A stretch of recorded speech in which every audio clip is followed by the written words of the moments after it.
ორი მეგობარი ლეპტოპის საყიდლად იყო შესული მაღაზიაში, როცა ცნობილ კალათბურთელს შაკ ონილს შეხვდნენ შემთხვევით.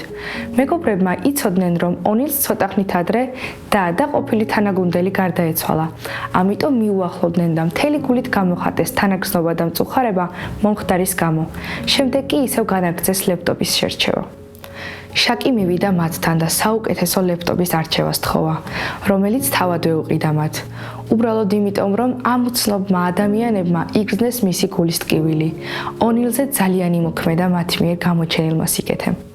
მრავალი საუკუნის წინ სოლომონი წერდა: მოწყალე კაცი სიკეთეს მიუძღავს თავის სულს. როცა სხვა ადამიანთა საჭიროებებზე ვფიქრობთ და მათ დასახმარებლად და სანუგეშოდ ყველაფერს ვაკეთებთ, ამით საკუთარ თავს ვაჯილდოვებთ.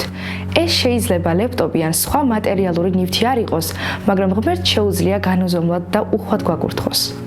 ღმერთის კურთხევანი, მისი საჩუქრები, ფულზე გაცილებით უფრო ფასეულია და ამ საჩუქრებს ის გულუხვად გვიგზავნის, თავისი სრულყოფილი სიბრძნის მიხედვით.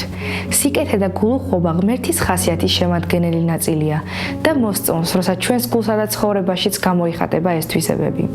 სოლომონი შეგვახსენებს: ვინც სხვას ასმევს წყალს, თავადაც დარწყულდება.